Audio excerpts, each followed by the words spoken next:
نماز ہو رہی ہے، سجدہ لمبا ہو گیا، گھر کی نماز نہیں، نفل نماز نہیں، فرض نماز ہے، ظہر یا عصر، سجدہ لمبا ہو گیا۔ تھوڑی دیر بعد صحابہ پریشان ہو گئے، اللہ کے نبی کو کیا ہو گیا، خیریت ہے، کہیں فوت تو نہیں ہو گئے سجدے میں؟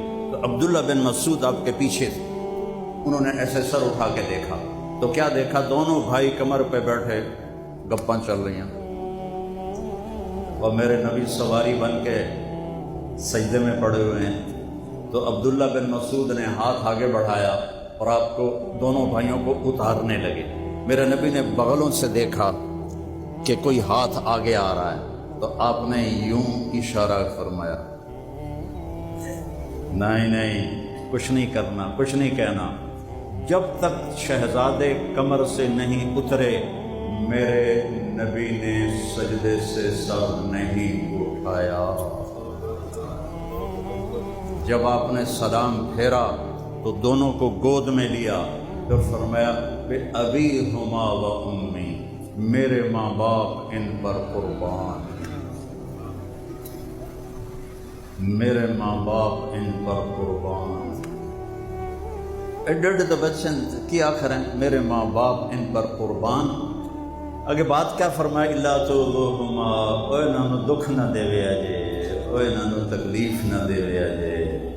اور کیا کیا امت نے؟ ایک کو زہر میں تڑپا دیا، 40 دن تک زہر کے اثر سے تڑپتے رہے امام حسن علیہ السلام۔ اور آخری دفعہ جو زہر دیا گیا، 2-3 دفعہ زہر دیا گیا، تو اس میں امام حسین سے کہہ رہے تھے، بھائی اس دفعہ جو زہر مجھے دیا ہے نا، اس نے میری آنتیں کاٹ دی ہیں، پخانے کے راستے خون نکل رہا تھا اور تڑپ رہے تھے۔ یہ وہ ہیں جن کو میرے نبی نے کبھی سینے سے لگایا، کبھی کندھوں پہ بٹھایا، کبھی کمر پہ بٹھایا، کبھی ان کے بوسے لیے، کبھی انہیں اپنے پھول بتایا، کبھی آنکھوں کی ٹھنڈک بتایا۔ جنت کے نوجوانوں کی سرداری کی بشارت سنائی، ان کی ماں کو جنت کی عورتوں کی سرداری کی بشارت سنائی، اور علی کو ان سے افضل ہونے کی بشارت سنائی کہ سیدہ شباب اہل جنت الحسن والحسین، جنت کے نوجوانوں کے سردار حسن حسین، و سیدۃ نساء اہل جنت فاطمہ، اور جنت کی عورتوں کی سردار فاطمہ، و علی خیر منہما، اور علی ان سب سے افضل ہیں اور اعلیٰ ہیں۔ تو حضرت حسین فرمانے لگے، بھائی بتاؤ کس نے زہر دیا ہے؟ کہنے لگے کیا کرو گے؟ قتل کرو گے؟ کہاں قتل کروں؟ تو آپ نے فرمایا اگر وہی ہے جو میرے ذہن میں ہے تو قیامت بھی تو آمنی ہے نا، میں آپ پہ حساب کر لوں گا جناب اس دن۔ اور اگر وہ نہیں ہے تو شک کی وجہ سے، میری وجہ سے کوئی قتل ہو جائے، میں یہ برداشت نہیں کروں گا۔ نہیں بتایا اور تڑپتے تڑپتے جان دے دی۔ فرمایا مجھے میرے نبی کے ساتھ دفن کر دینا جب حضرت حسین، اور اگر بنو امیہ کوئی شرارت کریں تو پھر لڑائی نہ کرنا، پھر مجھے قبرستان میں دفن کر دینا۔ آپ کا جنازہ لے کر جب آپ حجرہ مبارک کے قریب آئے تو مروان نے چڑھائی کر دی کہ ہم یہاں کبھی نہیں دفن ہونے دیں گے۔ تو حضرت حسین نے تلوار نکال لی، تو ان کو پھر لوگوں نے کہا آپ کو بھائی کی وصیت یاد نہیں ہے کہ انہوں نے فرمایا تھا کہ لڑائی نہ کرنا؟ تو پھر انہوں نے تلوار اپنی میان میں ڈال لی اور جا کے وہاں جنت البقیع میں ان کو دفن فرمایا۔ اور پھر حسین کی موت، وہ تو آپ کی شہادت سے پہلے ہی میرے نبی رو رہے ہیں۔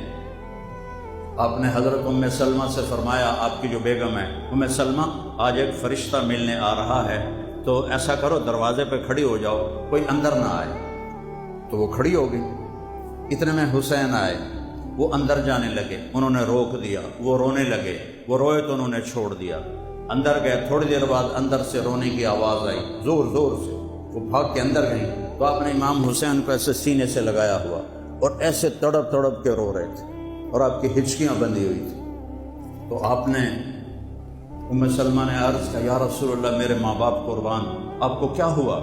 فرمایا یہ جو فرشتہ آیا ہے یہ مجھے بتا رہا ہے کہ میرے اس بیٹے کو میری امت ذبح کر دے، اور مجھے وہ مٹی دکھائی ہے جس میں اس کا خون گرے گا۔ وہ مٹی آپ نے غالباً حضرت علی کو دکھائی، چونکہ جب حضرت علی کوفے تشریف لے گئے تو کربلا سے گزرے تو پوچھا یہ کون سی جگہ ہے؟ کہا جی کربلا۔ ان کا صبرن ابا عبداللہ، صبرن ابا عبداللہ، صبرن ابا عبداللہ، ابو عبداللہ صبر صبر صبر۔ ابو عبداللہ امام حسین کی کنیت ہے، لقب سمجھ لو۔ تو لوگوں نے پوچھا یہ آپ کیا کہہ رہے ہیں؟ کہا میرے نبی نے فرمایا تھا، تو مجھے یہ وہی جگہ نظر آتی ہے جو میرے نبی نے جو مجھے نشانیاں بتائی تھیں کہ یہاں میرے بیٹے کا خون ہوگا، یہاں اسے شہید کیا جائے گا۔